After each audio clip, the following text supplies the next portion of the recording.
اعوذ باللہ من الشیطان الرجیم بسم اللہ الرحمن الرحیم۔ الحمدللہ ہم مسلمان ہیں اور مسجد میں جاتے ہیں نماز پڑھنے کے لیے، کیونکہ حکم رسول اللہ ہے کہ مسجد میں آ کے نماز پڑھی جائے۔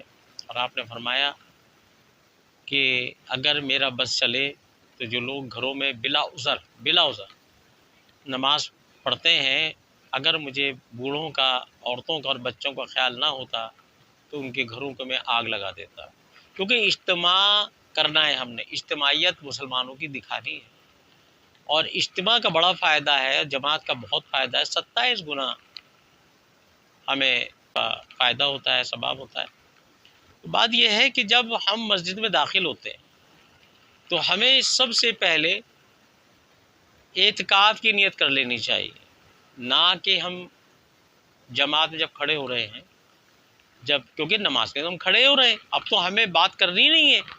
اعتکاف اس لیے کیا جاتا ہے کہ اگر آپ بھول چوک سے کوئی بات اگر ہو جاتی ہے تو اعتکاف کی نیت اس کو نبھا لیتی ہے، ٹھیک ہے نا، نبھا لیتی ہے کہ نہیں اعتکاف میں ہے، اور آپ کی جو ہے وہ بات اگر ہوئی تو گناہ گار نہیں ہوگا بندہ۔ اس لیے جب آپ داخل ہو گئے تو آپ تابع ہیں اب امام صاحب کے، آپ کی حکمرانی، چاہے آپ سیٹھ ہیں، بادشاہ وقت ہیں، کچھ بھی ہیں، وہ آپ کی سب دروازے کے باہر مسجد کے اب حکمرانی ہے امام صاحب کی۔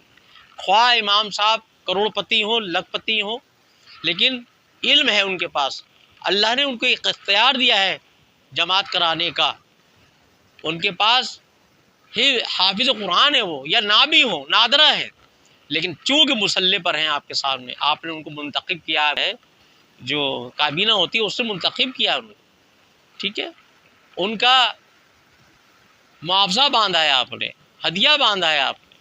اب گیٹ میں داخل ہوتے ہی جو ہے نا آپ تابع ہیں امام کے، لیکن افسوس ہوتا ہے کہ امام صاحب کی بات کوئی مانتا ہی نہیں ہے۔ میں نے خود دیکھا ہے مسجدوں میں، پہلی بات یہ ہوتی ہے وہ کہتے ہیں بھائی چندہ ہونے دینا، کیونکہ مسجد کے اخراجات چندے سے ہوا کرتے ہیں، اور آپ کھڑے نہ ہونا نماز کے لیے، بقایا نماز جو رہ جاتی ہے جمعے کے دن، لیکن لوگوں کو میں نے خود دیکھا ہے کھڑے ہو جاتے ہیں۔ ارے بھائی آپ کو اگر جلدی ہے تو آپ برانڈے میں چلے جائیں، دیوار کے پیچھے، پلر کے پیچھے کھڑے ہو کے نماز پڑھ لیں، تاکہ مسجد کے انتظام انسلام کا جو معاملہ ہے پیسوں کا وہ مکمل ہو جائے۔ دوسری بات، نماز کا معاملہ آتا ہے، کوئی بڑی مسجد ہو، کبھی نوٹ کیجئے گا، آپ لوگ نوٹ کیجئے گا کہ تکبیر اولیٰ ختم ہو کے تلاوت شروع ہو جاتی ہے، لوگ صف صحیح کر رہے ہوتے ہیں، کیوں؟ اس کی وجہ یہ ہے کہ اگر مسجد میں لکھا، جوری لکھ دے، کابینہ لکھ دے، انتظامیہ لکھ دے کہ پہلے آنے والے شخص پہلی صف میں بیٹھ جائیں لائن سے، ٹھیک ہے نا، تو پھر کیا ہوگا کہ جب آپ کھڑے ہوں گے تو آپ اپنی صف میں ایک آدھ آدمی کا فرق آئے گا۔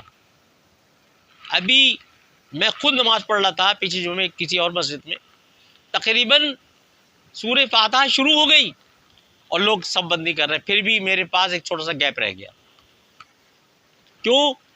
کہ لوگوں کو عادت نہیں رہی بھاگنے کے لیے پیچھے۔ اچھا جو دیر سے آتے ہیں وہ ٹھیکیدار ہیں پہلی صف کے، وہ صفیں پھیلانگتے، کاندھے پھیلانگتے ہوئے وہ پہلی صف میں گھسنے کی کوشش کرتے ہیں۔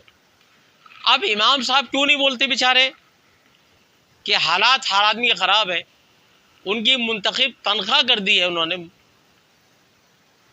تو اگر وہ بولتے ہیں تو شکایت کابینہ پہ جاتی ہے، وہ امام صاحب کو باہر کر دیتے ہیں۔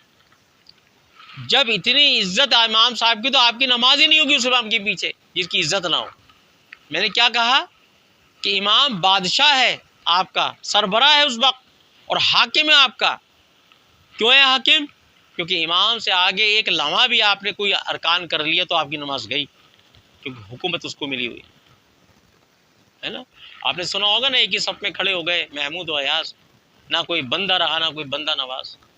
اندازہ لگا ایک شہنشاہ اور اس کا غلام، حضرت ایاز سید ہیں وہ، اور محمود غزنوی بادشاہ، ایک ہی سب میں برابر کھڑے ہیں، یہ تو ہمارا مسجد کا معاملہ ہے۔ تو ہمیں تمیز ہی نہیں ہے کہ ہمیں نہ ان کو اچھا تعلیم بھی نہیں دی جاتی کہ بھئی جو پہلے آ رہے ہیں سب بندی کرتے ہوئے بیٹھے ہیں۔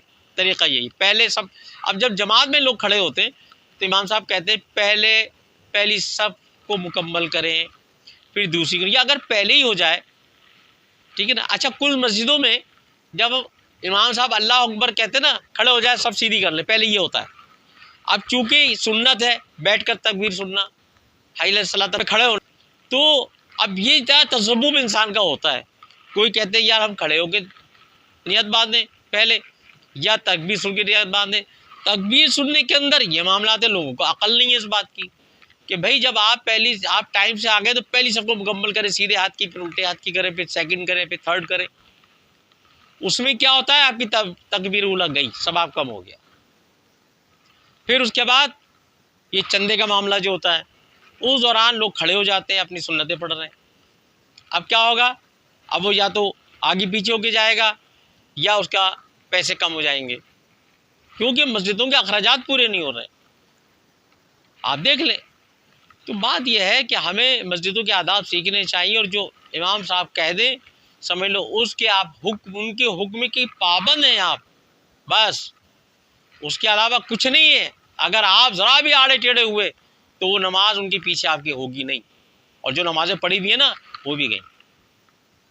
ان کو حاکم مانیے اور اللہ کا نیک بندہ سمجھ کے ان کے پیچھے نماز، جب تو آپ کی نماز ادا ہوگی اور اللہ کی بارگاہ میں قبول ہوگی۔ تو ادب رکھیے مسجد میں، امام صاحب کا اتنا ادب کیجئے کہ وہ آپ کے مالک ہیں، جان مال کے مالک ہیں آپ کے اس وقت۔ کہ جان کے کیسے مالک ہیں؟ کیونکہ ان کی نماز سے اگر آپ جنت میں چلے گئے تو جان کے مالک ہیں، ورنہ جہنم میں۔ پھر مال کے مالک بھی ہیں، کیونکہ ان کی دعائیں، اگر اللہ والے ہیں وہ دعائیں، آپ کے کاروبار میں ترقی ہو جائے گی۔ تو بھائی اپنے پیش امام کو اپنا آقا مولا مانیے جب نماز پڑھنے جا رہے ہیں، اور ہر حکم کی تابع داری کیجیے، ان کی بات کو آپ بالکل ٹھکرائے نہ، اور گھستے ہی مسجد میں آپ اعتکاف کی نیت کریں کہ اگر خدا نہ خواستہ کوئی پرانا دوست مل جاتا ہے وہ بات کر لیتا ہے تو آپ پر گناہ لازم نہیں ہوگا، کیونکہ مسجد میں داخل ہوتے ہی آپ نے اعتکاف کی نیت کر لی، اب معاملات آپ کے جو ہیں وہ ستھرے ہو گئے۔ ٹھیک ہے، تو یہ سب خیال کیجیے، آداب کا خیال کیجیے، امام صاحب کا خیال کیجیے، نماز میں نفلوں کا خیال کیجیے، اور تکبیر اولا کا خیال کیجیے، اور صف بندی کا خیال کیجیے۔ وَمَا عَلَيْنَا إِلَّا الْبَلَاغُ۔